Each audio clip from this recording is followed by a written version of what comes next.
अगदी जलद व अचूक बातम्यांसाठी पाहत रहा महामीडिया 24 सदैव तत्पर।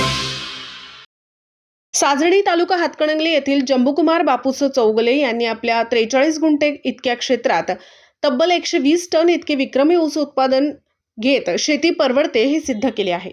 साजणी येथील जंबुकुमार चौगुले हे आपल्या शेतात दरवर्षी वाढीव ऊस उत्पादन घेण्यात यशस्वी ठरत असतात। गेली 7 वर्षे त्यांचा शिरोळ येथील दत्त सहकारी साखर कारखान्याच्या वतीने ऊस उत्पादनासाठी सन्मान केला जातो।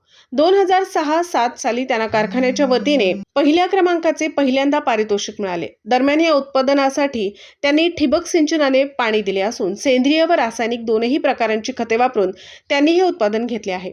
त्यांनी गेल्या 15 वर्षांपासून आपल्या शेतात ऊसापासून पडलेला पाला जाळला नाही। आपल्या शेतात ते सातत्याने पीक बदल करत असतात। साधारणतः शेतीचा सेंद्रिय कर्ब हा 0.4 ते 0.5% इतका सर्वत्र आहे, मात्र त्यांच्या क्षेत्रात हा कर्ब 1%च्या पुढेच आहे। ते दरवर्षी शेतातील माती परीक्षण करतात, शेतीची मशागतही ट्रॅक्टरच्या सहाय्याने करतात।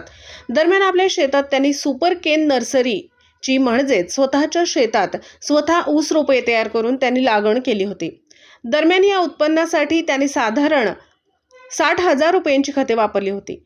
हा ऊस 86032 या जातीचा असून 6 जुलै 2024 रोजी लागण केली होती। या लागणीच्या आधी शेतात हिरवळीची खते घेतली होती। यासाठी शेताला पाणी हे विहिरीचे व नदीचे दोन्ही वापरले असून सरीचे अंतर 5.5 फूट असून रोप लागणीचे अंतर 20 इंच इतके ठेवले आहे। या शेतीसाठी त्यांना दत्त साखर कारखाना शिरोळच्या शेती विभागाचे विशेष मार्गदर्शन लाभले आहे।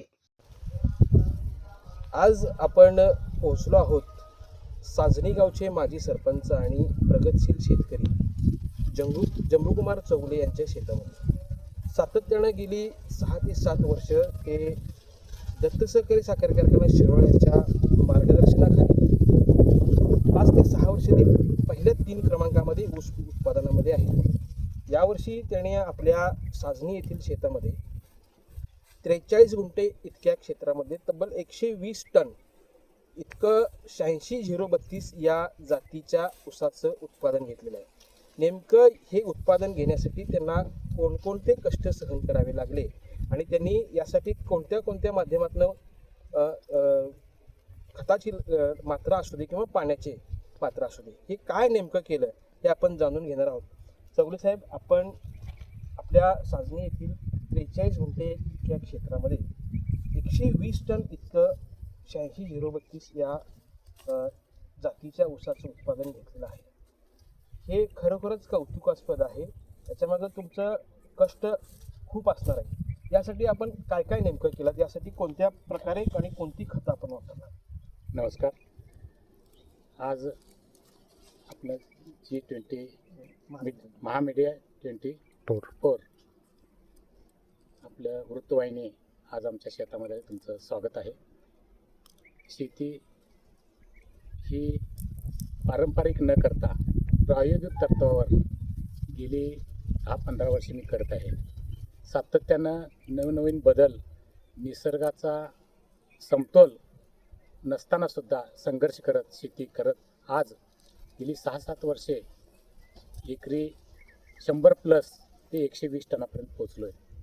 यासाठी जमिनीची सुपीकता, ज्या दत्त कारखान्यानं पंचसूत्री सांगितल्या, जमिनीची सुपीकता, बियाण्याची निवड, पाणी व्यवस्थापन, खत व्यवस्थापन आणि त्याची निगा, या पंचसूत्री व्यवस्थित केल्या तर हे एकरी 20 टन सहज उत्पन्न येऊ शकते, हे आम्हाला साध्य झाले। यासाठी वेगळं काय करायला लागत नाही। पारंपरिक म्हणजे रोप लागण, त्यासाठी रोप लागण जसं दत्त कारखान्यानं शिरोळच्या डॉक्टर अप्पासाहेब उर्फ सारे पाटील आणि त्यानंतर गणपतराव दादा यांनी ज्या सुपरकेन नर्सरीचा प्रसार चालू केला आणि सुपरकेन नर्सरी स्वतःच्या शेतात, स्वतःच्या जमिनीमध्ये स्वतःची रोपं अगदी निरोगी आणि सदृढ बनवून 21व्या दिवशी परत रिप्लॅन्टिंग करत असतो आणि त्याचाच हा उपयोग एकरी 20 टन जास्त याला मदत होते। 120 नाही, जास्तीचा मिळतो। त्याचबरोबर आणखीन म्हणजे काय, आमच्या शेतीचा जमिनीचा कर्ब 1% आहे. सर्वसाधारण 0.4 ते 5 आहे, तर आमचा 1%. आणि 1% मिळवण्यासाठी आम्ही फेरपालट पिकं घेतो. मग त्यामध्ये केळी असू द्या, उडीद, मूग असली पिकं असू द्या, किंवा हिरवळीची खतं गाडून तो आमचा जमिनीचा पोत म्हणजे जो कर्ब असतो तो चांगला आहे. आणि गेली 10 ते 15 वर्षे आता बघताय जमिनीमध्ये जो पालापाचोळा असतो ऊस तुटून गेल्यानंतर तो कधीही पेटवला नाही. त्यामुळं जमीन भुसभुशीत आणि सदृढ निरोगी आहे. आणि त्याच्याच ह्याच्यामुळं आमच्या जमिनीमध्ये जे आम्ही जी टाकतो खतं, जे प्रमाण सांगितलं आहे शास्त्रज्ञांनी त्याच्यापेक्षा एक 15-20% जास्त टाकतो, पण ती खतं आमची अपटेक होतात. जमिनीचा कर्ब 1% असल्यामुळं ती संपूर्ण खतं आमच्या पिकाला मिळतात. म्हणून त्याचं उत्पादनात रूपांतर होतं आहे. आणि म्हणून प्रत्येक शेतकऱ्याने किंवा काय लक्षात घेतलं पाहिजे की आपली जमीन पहिल्याला सदृढ राहिली पाहिजे. आपल्याला ही शेती उत्पादन वाढ करत असताना भविष्याच्या पिढीला सुद्धा ही शेती शाश्वत शेती दिली पाहिजे, तरच आपल्या का उपयोग आहे. नाही तर या शेतीपासून आता उत्पादन वाढ करून ती जर शेती निकृष्ट दर्जाची किंवा पानस्थळ किंवा क्षारपड होऊ लागली तर मग त्या शेतीचं उत्पन्न घेऊन काही उपयोग नाही. म्हणून आम्ही जमीन सुरक्षित ठेवून त्या शेतीचा म्हणजे उपयोग करून जास्तीत जास्त उत्पादन घ्यायचा प्रयत्न करीत आहे. हे उत्पादन घेत असताना या क्षेत्रासाठी पाण्याचं प्रमाण आपण कोणत्या पद्धतीनं आणि कसं ठेवलं? या क्षेत्रासाठी सगळं जवळजवळ इथं 6-6.5 एकर क्षेत्र आहे. त्यातील या क्षेत्राला सुद्धा ड्रीप इरिगेशन आणि 15 दिवसातनं एकदा पंचगंगा नदीतून आमची स्कीम आहे, त्या स्कीमचं पाणी म्हणजे ते सुद्धा एका दिवसात 1 एकर पाणी प्यायला पाहिजे एवढंच मोजकं पाणी देऊन पाण्याची व्यवस्थापना केली आहे. त्याचबरोबर या क्षेत्रासाठी आपण लागवडीची मात्रा सेंद्रिय असू दे किंवा रासायनिक असू दे, या दोन्ही लागवडींची मात्रा कशा पद्धतीने ठेवणार? यासाठी बघा, हे हिरवळीच्या खताबरोबर शेणखत अत्यंत चांगल्या पद्धतीनं शेणखत जवळजवळ एकरी 6 ट्रॉल्या म्हणजे 2 चाकीच्या 6 ट्रॉल्या शेणखत आणि रासायनिक खताची NPKची जी मात्रा आहे ठरवून दिलेली आहे, ते NPKची मात्रा टप्प्याटप्प्यानं मग त्यासाठी बेसल डोस असू द्या, बाळभरणी डोस असू द्या, त्यानंतर भरणी डोस असू द्या किंवा पावसाळी डोस, आणि त्याशिवाय ड्रीपनं असं एक साधारण शेणखताची मात्रा 25,000 आणि आपल्या ह्याचे रासायनिक खताचे जवळजवळ साधारण एक 35,000 ते 40,000 अशी त्याचा खर्च आलेला आहे. इतक्या कमी खर्चामध्ये सुद्धा इतकं उत्पादन आपण घेऊ शकतो, ही संकल्पना किंवा याच्यासाठी मार्गदर्शन आपल्याला निश्चितच दत्त कारखान्याचं आहे. मात्र आपल्या शेतातील मातीत आपणच रोप लागवून करून तीच आपल्या शेतात लागवायची, ही संकल्पना नेमकी आपल्याला कशी समजली, म्हणजे कशी सुचली? हा सुद्धा एक दत्तचाच पॅटर्न आहे. दत्त कारखाने यामध्ये एक मोहीम राबवलेली आहे. म्हणजे जमदनगी सर, त्यांचं नाव घ्यावं असं वाटतंय, कुरुंदवाडचे आहेत ते, कुरुंदवाड का वाडीचे, जमदनगी सरांचा हा प्रयोग आहे. आणि खरोखर आज तो प्रयोग यशस्वी झाला आहे म्हणायला हरकत नाही. कारण नर्सरी उद्योगामध्ये आता म्हणजे हे राहिली नाही, म्हणजे विश्वासार्हता राहिली नाही. असतील सगळेच खराब आहेत असं नाही, पण काही लोक व्यवसाय चालू केल्यात.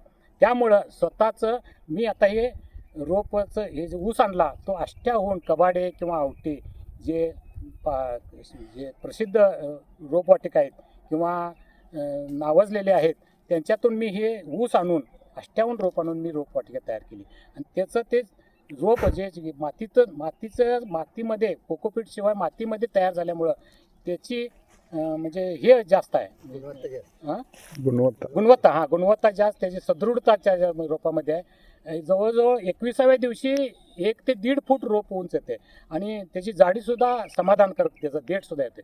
आणि त्याला येणारे फुटवे हे आम्हाला जाणवतं की रोप लागण केल्यानंतर फुटवे वारेमाप येतात आणि नंतर ते खाऊन मरतात आणि त्याचं उत्पादनामध्ये घट होते. ह्या सुपरकेन नर्सरीमध्ये तसं न होता ज्या एका बेटामध्ये जी 6-7 रोपं म्हणजे फुटवे यायला पाहिजे तेवढीच येत असतात. आणि टोटल या 1 एकर म्हणजे 3 गुंठे क्षेत्रामध्ये आम्हाला 40 ते 45,000च ऊस मोजके होते. आणि परंतु यावर्षी आम्ही उद्दिष्ट धरलं 125 टनाचं, पण दुर्दैवानं 5 महिने पाऊस झाला आणि सुरुवातीला ज्यावेळेला लावण केला त्या वर्षी म्हणजे 24 मध्ये सुद्धा पाऊस भरपूर झाला आणि ह्या उत्तर भागातून पाण्याचा जो फ्लो होतो ह्या जमिनीमध्ये पाणी असल्यामुळं ती रोपं सुद्धा सेट व्हायला वेळ लागली आणि त्यासाठी धडपड करून त्याला वेळोवेळी त्याला खताचा डोस देऊन त्याला आम्ही जगवली आणि त्यानंतर यावर्षी या निसर्गाचा सगळ्यांना माहिती आहे की किती उत्पन्नात घट आले. सरासरी प्रत्येक कारखान्याचा 10% उत्पन्नामध्ये घट आले. त्यामुळं आम्हाला सुद्धा उत्पन्न 10% कमी मिळाले हे आम्ही कबूल करतो. धन्यवाद.